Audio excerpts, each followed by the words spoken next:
Kung mahilig kayo sa mainit na sabaw, Sabaw nila idol, oh.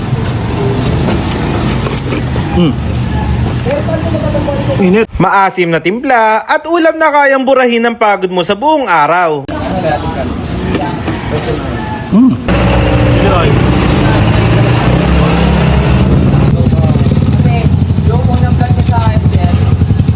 Swak na swak ang food trip natin ngayon kasi nandito nga tayo ngayon sa Sinigangan sa Mindanao. Isang kainan na kilala sa iba't ibang klaseng putahe ng sinigang at lutong Pinoy na talaga namang nakakahumi ang lasa. Alamin natin kung bakit dinarayo talaga ito ng maraming food lovers at kung deserving ba talaga itong mapasama sa bucket list nyo. Kaya tara, simulan na natin ang ultimate sinigang experience. Bossing, magandang hapon. Magandang hapon po, bossing. Bossing, ano pangalan ng tindahan na to? Ano po, Sinigangan sa Mindanao, sir? Sinigangan sa Apo. Mindanao. Bossing, ano ba mga ino-offer nyo dito? Sir, meron kami dito, sir, ino-offer na na sinigang na regular na baka, tapos meron kaming special special sinigang na baka na may kasamang bone marrow, sir. Tapos meron din po kami, sir, dito sinigang na ulo, sir. Yung sinigang na For ulo. only 220 pesos lang, sir. Ulo ng ano to, bossing? Ulo Baka po ng ito? baboy, sir. Ah, baboy? Baboy, opo. Ah, okay. Kasi itong mga karne nyo, sir, baka to. Opo, sir, ito po yung regular po namin na beef. Tapos ito naman po yung mga special po namin, ganito po kalalaki yung tipak. Malaki cuts to. Magkano sa regular nyo, boss? Sa regular po namin, sir, 85 pesos with rice na po yun. 85 pesos. Tapos ito naman pong isa, boss. Sa isa po, sir, good for 2 person, may kasamang dalawang soft drinks, only rice, 350 po. 350. Opo. Tapos itong sinigang na ulo, boss. Ito po sinigang na ulo, sir, 220. Pagka gusto nyo naman po ng may kasamang rice at 15, pero kung gusto nyo naman po ng only rice tapos may kasamang dalawang soft drinks, 300 lang po. Ah, okay. Sulit na rin, oh, boss. Opo, sir. Boss, bukod dito sa sikat yung sinigang, ano pa ba ibang ino-offer nyo dito? Sir, meron din kaming mga dito, sir, sinigang na bagnet. Meron din kami sinigang na bagnet, sir. Ito po yung sinigang na bagnet namin, sir. Yan. Ito po yung sinigang na bagnet for only 70 pesos. May rice na po siyang kasama. Isang rice na po Opo, yan. tas meron din po kaming sinigang na bulaklak. Uy, bulaklak, oh. Yan. Ang bagong luto. Opo, Bagong luto, ah. 70 pesos lang din po siya, sir. Pagka gusto nyo naman po ng may kasamang rice, 70 pesos. Pagka gusto nyo naman po magkasama itong dalawang to, sir, 130 pesos lang po, sir. May kasama na siyang isang soft drinks, only rice na po. Ah, pwede siyang combo, sir. Opo, Pag gusto sir, nila na pwede parehas lang nito. po.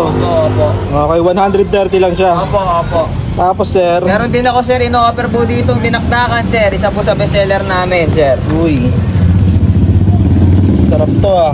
Opo, sir. Sir, magkano naman dito sa dinakdakan nyo? Dito, sir, 75 pesos with rice na po yun. Pagka gusto nyo naman po ng only rice, 125, 120 po. May kasamang, soft drinks na rin siya, sir. Only rice na rin po siya. Sir, ano yan, sir?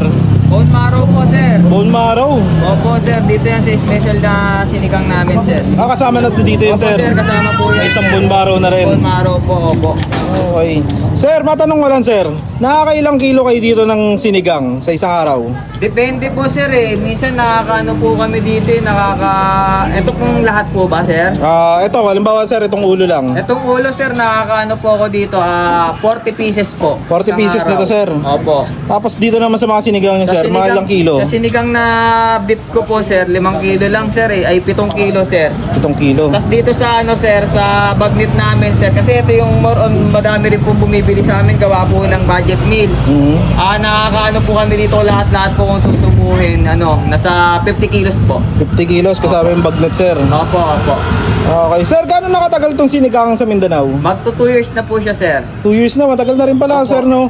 Ang dami na nakikita ang sticker dito, sir, eh. Marami na nakapag-vlog dito, no? Opo, sir, marami. Sikat na sikat talaga to dito, no, sir? Opo, sir, dito po. Sir, huli na lang para di kita may istorbo. Anong oras tsaka saan ka makikita? Nag-ooperate po kami dito, sir, ng alas 3 ng hapon, sir, hanggang alas 12 po ng gabi.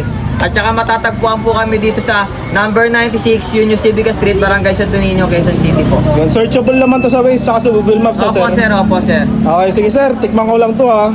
Ano pong order niya, sir? Ito, sir, tong ulo, sir. Okay po, sige po, sige. Thank you. Ito na nga pala yung sinigang sa ulo, guys, oh.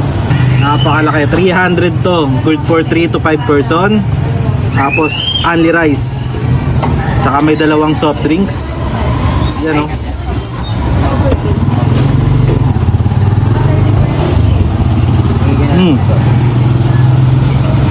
hindi kita mahirap. Ang sarap ah. Apo. Sabaw nila idol ah. Init. Mas may kasamang taba na rin yan ha. Mas may chili oil sila dito.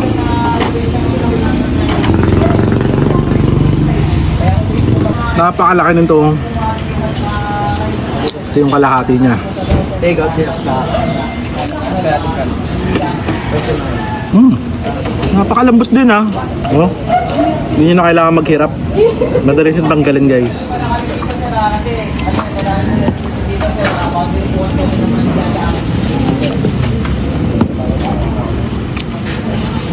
Tapos nagpa-add nga para tayo dito ng dinakdakan worth 75 pesos. Regular lang to. Isa rin sa binabalik-balikan to dito. Sa 75 may rice na. Regular lang.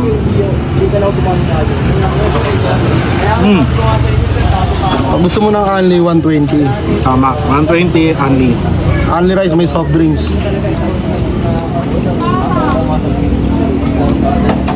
Manamis-namis siya ah. Kahit may sibuyas na ganito na pula. Pero yung lasa niya manamis-namis pa rin. Tsaka pwede pang pulutan to. Panalo din. Tapos guys, meron din sila ditong inihan na liwempo na 120, may isang rice pero walang soft drinks. Regular lang to. Ang 50 may kasamang rice tsaka isang soft drinks. Only rice yun. Tamis-tamis din. Parang siyang ano ah. Yung lasa pag mag-outing kayo, hinahanap-hanap po ito kagad yung uupakan mo. Ganun yung lasa niya. Hindi pa nakuha ng kanin, kumuha na ng liempo. May pitas-pitas na. Noong una yung liempo bago yung kanin. Tama. Only rice, kuha pa tayo. Dahil rice pa nga po. Baso, Uy, ano yan? 80 with rice. Bicol Express. May Bicol Express din pala dito, 80 with rice. Kakaiba yung Bicol Express niya kulay orange kasi may kamatis. Ayun no. Tikman natin. Only rice. Tikman din natin to. Bicol Express nila oh. Tapos lagyan natin ng isang rice nga pala to. Yung rice. Mainit din.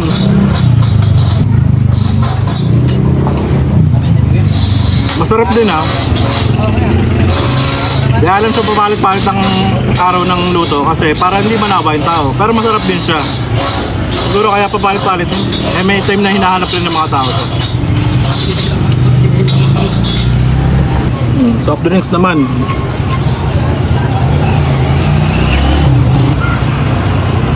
Panalo guys.